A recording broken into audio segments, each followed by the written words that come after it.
Good morning, chess fans. Portland Chess Shop here to bring you the chess action, and I have game number 4 of the Aronian versus Kramnik match. It's been pretty exciting. Aronian won round 1 with black against Kramnik.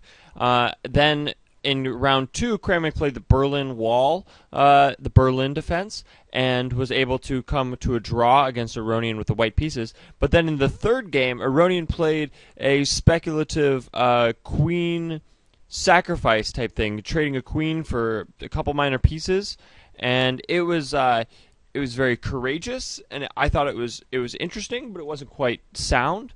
And Aronian didn't play the most critical variation in the queen sacrifice, and Kramnik was able to use his queen to control a lot of squares at once and sort of discoordinate, I don't know if that's a word, discoordinate his opponent's pieces and take the win. So now the match is tied, and this is round number 4. So let's do it.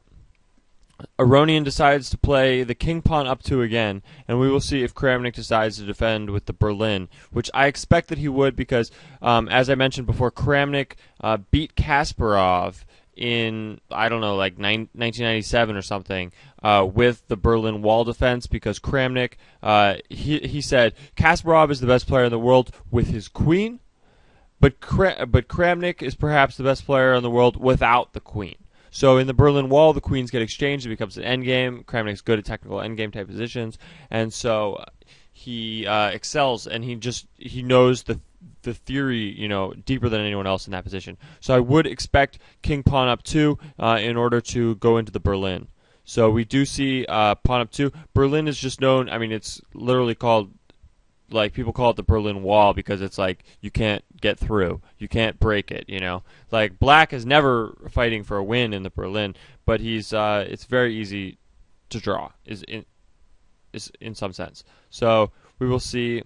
So this is pretty normal. The knight comes out to attack the pawn on e5, and then the other knight defends. And then often the bishop will come here to attack this knight, which I think is what we'll see. So the bishop does come out to attack the knight. So this is the same thing that happened in round number 2. Both players playing these moves pretty quickly.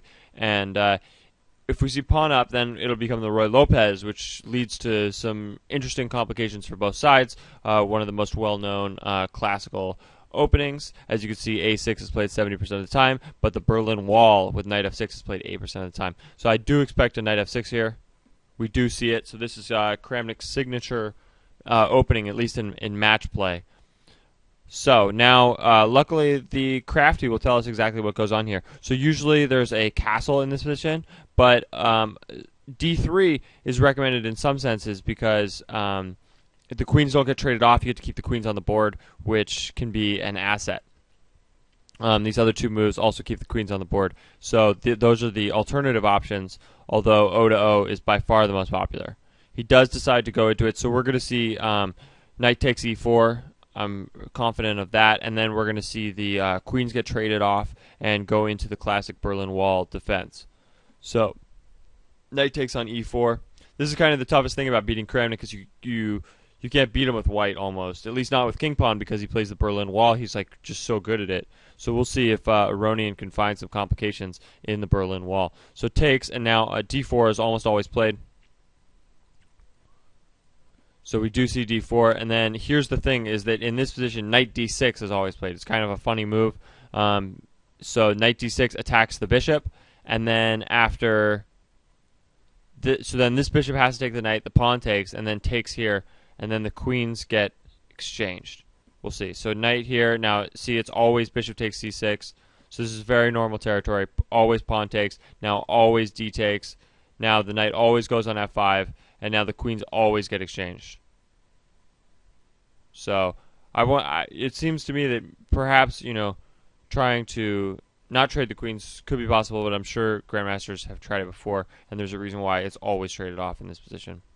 So the king takes. This is just normal position. Now knight c3 is apparently always played, but it's not played in this case. So here is the novelty, I think, on move 9. It looks like knight c3, according to Crafty at least, is almost always played. So h3 is played. We're changing the lines. This is, I think, prophylactically defending against a bishop g4 later on. Also, just just changing the position, making Kramnik think a little bit. And I'm sure that Aronian and his team of computer, specialists were trying to find something to beat the Berlin Wall during the rest day. Absolutely. I mean, what else would you do other than just try to find some complications, try to find a way to beat him? So Crafty does like this position for white. The king decides to move out of the open d file immediately, which I think is a little bit interesting. I don't have too much time to do this commentary because I have to go to work in, I don't know, 20 minutes. So knight c3 comes out, and so maybe we've transposed to one of the more main lines. I'm not totally sure. But bishop e6 is what the computer likes, and it makes some sense to me. You're developing a piece, and the piece looks relatively strong there. But we don't see that. We see h5, which at least Crafty doesn't think is the best move immediately. Crafty likes this bishop g5 possibility, which controls some interesting squares.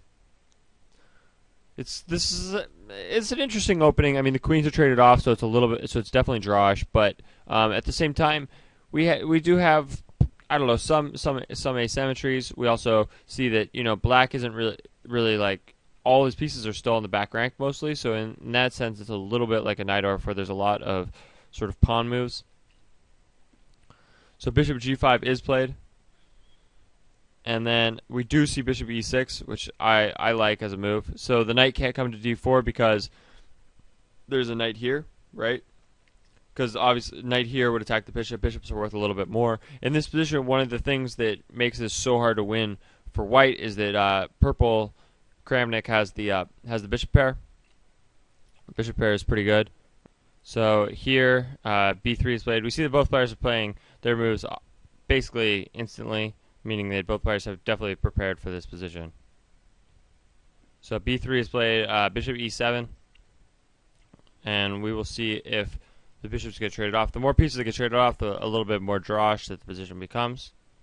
So I don't have too much time to go over all the details, but rook a to d1 is played, and the rook is on the open d file. Seems like a good piece. And h4. Kind of interesting. So this is preventing things like g4 as a possibility, which means that purple has good control of the d4 square. The only way that white can control it is to trade off a piece, which would be disadvantageous because white is trying to play for a win. So it prevents g4 as a move, but also it could be attacked at some point. We see that the bishop isn't taking because then the knight takes back, which attacks the bishop. So I think it's interesting. Like, purple doesn't really need to. He activates the rook in a funny sense on the side of the board, at least in that it's defending this, but it's defended 3 times, so it's overprotected pretty well. So this rook comes towards the center to e1. So white has finished his development, and Kramnik has basically finished his development as well. So in this position, Crafty thinks that it's a little bit drawish. I could agree. So the rooks are traded off, the king takes, and we do see the knight come to the center. So Aronian is doing his best to try to win. But it seems like in this match, the most exciting games might be the ones where Kramnik has white, which does give possibly a slight advantage for Kramnik because obviously, white has an advantage. Like, if you can't beat your opponent with white, then it's just tougher to beat them with black. So he just centralizes his knight. b6 is played to prevent the knight from ever getting here. Like, after takes, knight c5, that could be devastating. Basically, as long as this bishop is can't be attacked by either of these knights, I think that purple's position is pretty good. So he's sort of controlling the squares in which this bishop could be attacked by the knight. Like this square, and this square are 3 of the squares where this bishop could be attacked. So this bishop retreats. I imagine the knight g5 could be played to try to attack this bishop.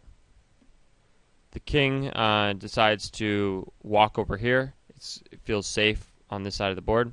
Also, this is the pawn majority. There's 4 pawns over here versus 3 pawns. So eventually, Black will have to try to turn one of these pawns into a queen, possibly. Because this is his majority versus this majority. This majority, this could possibly, you could get a passed pawn at least. So it's good to have your king with the side that has the majority, I think. So knight comes to g5, attacking this bishop as I predicted. Now the bishop is probably going to move, but it has this pretty good square here. But after that, c4 could be played. We could see the bishop traded for the knight. We do see the dark squared bishop traded for the knight. After which, bishop takes g5, and it looks like Crafty thought that knight takes g5 was better in this position. But bishop takes d5 is played, and now this bishop comes to this very good central square. Looks pretty strong there. I don't see how exactly white could have a significant advantage, and neither does Crafty. This knight decides to retreat. This pawn moves forward, so now these pawns are all on dark squares, and he has a light squared bishop, which seems good. This is a dark squared bishop, so we do see opposite colored bishops, which is also could lead to a draw. So I have about 12 minutes left. Let's see how much I could do. So rook here is attacking down the d-file, attacking the bishop. Bishop decides to move. It looks pretty good on this square. It looks like these squares are all controlled. So although this is a rook on an open file, it looks like it's pretty well neutralized. We see c3 is played. The player is still playing relatively quickly. Aronian's up a little bit on time. The knight comes to g4. Oops. Sorry, I just jumped forward 5 moves, didn't I? Doesn't look like much happened in those 5 moves. So here. Alright, so he retreats his bishop. He plays pawn up, king forward. Game drawn. Okay, well, this is the end of the game, actually. So, not much happened in that game, but thanks for watching. I think it's interesting in the context of the match to see, that, there's 2 decisive games with Kramnik as white and 2 draws with Kramnik as black. Kramnik's Berlin Wall just looks sturdy. It looks like a very strong defense. It looks, difficult to break through. What can I say? It's the Berlin Wall. It has the name for a reason, and I think that Aronian might be thinking about playing queen pawn up to in the final match, because it just doesn't look like he has any sort of advantage whatsoever against the Berlin Wall. So I'm looking forward to seeing the 5th game, see if that's decisive. We could see. I wonder what happens if there's a tied match. If there's some sort of tiebreakers with rapid games, that would be pretty sweet. So, thanks for watching. Appreciate it. Have a good one. Bye.